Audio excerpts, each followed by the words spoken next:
Tadi yang di situ itu tempat apa Pak? Tempat militer kalau nggak salah, Navy gitu. Kayaknya nggak boleh ke sana.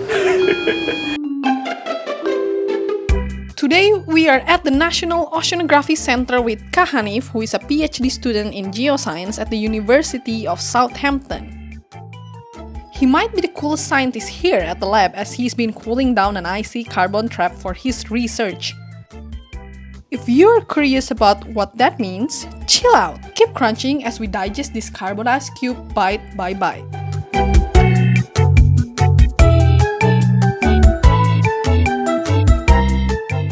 Jadi tentang gas hydrate, CO2 tuh bisa nggak sih disimpan sebagai gas hidrat? Jadi gas hidrat tuh kayak semacam struktur es gitu, mirip es lah sebenarnya. Es tapi di dalamnya ada gas gitu. Nah harapannya nanti kita bisa nyimpan CO2-nya atau karbon dioksidanya dalam es tadi buat disimpan di dasar laut nanti. The gas hydrate that Kak Hanif researched is not actually a gas, but rather a solid.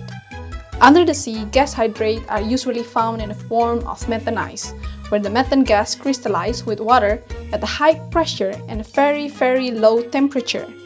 Uniquely, Kak Hanif is now trying to trap CO2 or carbon dioxide instead of methane into this gas hydrate. Tapi kalau saya pribadi di sini lebih fokusinnya, bisa nggak sih kita pakai fenomena ini, pakai struktur es ini buat nyimpen gas karbon dioksida gitu. Jadi bukan gas metana tapi gas karbon dioksida buat nanti kita jadi sebagai tempat penyimpanan karbon. Jadi intinya secara garis besar buat mencoba menurunkan emisi gas rumah kaca. Ini nama labnya berantakan tapi ya maaf banget. Labnya namanya Rock Physics atau fisika batuan gitu. Jadi di sini banyak banget alat-alat yang dipakai buat neliti sampel batuan gitu. Kayak contohnya sampel batuannya ada di sini. Ada yang batu kapur, ada yang batu pasir. Karena itu sebenarnya kebentuknya di skala waktu geologi ya panjang banget gitu. Nah biasanya dia udah kebentuk solid, udah kebentuk es, dan adanya di rongga-rongga sedimen, mau itu pasir, batuan gitu. Biasanya udah menempati daerah-daerah tersebut. Cuma di beberapa tempat juga ada yang kayak bener-bener balok es gitu. Di dasar laut tuh balok es ada juga yang nemu gitu. Jadi kayak macam-macam, dan sedimen juga ada yang di pasir, ada yang di lumpur kayak gitu. So, do you think using gas hydrates to store CO2 is possible for climate change solutions? Or will these icy cubes melt due to the global warming? Nah, di alat ini kita lagi mempersiapkan untuk bikin gas hidrat itu di dalam. This 4.5 meter pool stoop is a 2-floor giant in the lab. You could call it the world's largest ice cream maker, but instead of vanilla, it's churning out gas hydrate.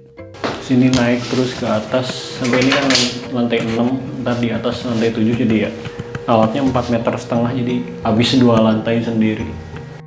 As the climate warms, concern about melting permafrost releasing methane are growing, so we need to understand how gas hydrates react with sediments. Then, this process inside the tube creates controlled conditions similar to those on the seafloor and help us replicate the real deal. Okay, here's how it works. To put it simply, Kak Hanif soaks that spongy sediment like sand or rock with water. Then he will put it inside the tube.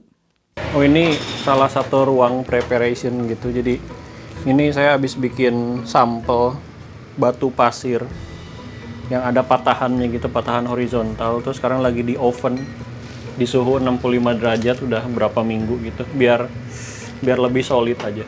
Sama lagi ngecek aja. The tube uses frequency and hydrophones to measure sound wave attenuations, which sounds fancy, but it's just a way to figuring out how much energy is being absorbed by the sediment. Pipa kayak gini, ini sisi atasnya dikonek ke sana, dikonek ke bawah sini, terus sisi sini dikonek ke sampel, ntar sampelnya dimasukin ke sini gitu. Ini pakai katrol. Soalnya beratnya sekitar 15-20 kilo ininya dong. Ini ditutup sampai bawah, ntar tutup semua, lama muternya soalnya. Next, the CO2 gas is injected into the sediment. The pool tube then increases the pressure and lower the temperature, mimicking the seafloor condition. The hydrophones detect sound wave before and after they pass through the sediment.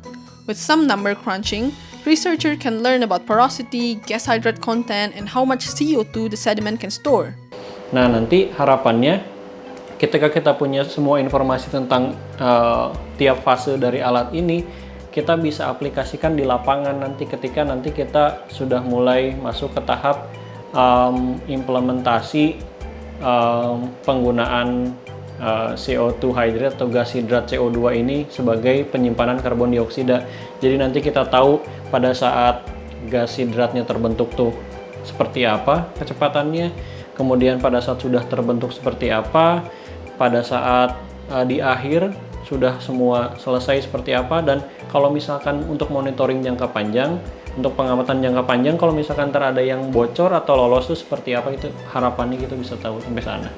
The experiment explored the potential CO2 storage solutions, especially in the regions where traditional storage methods are not feasible.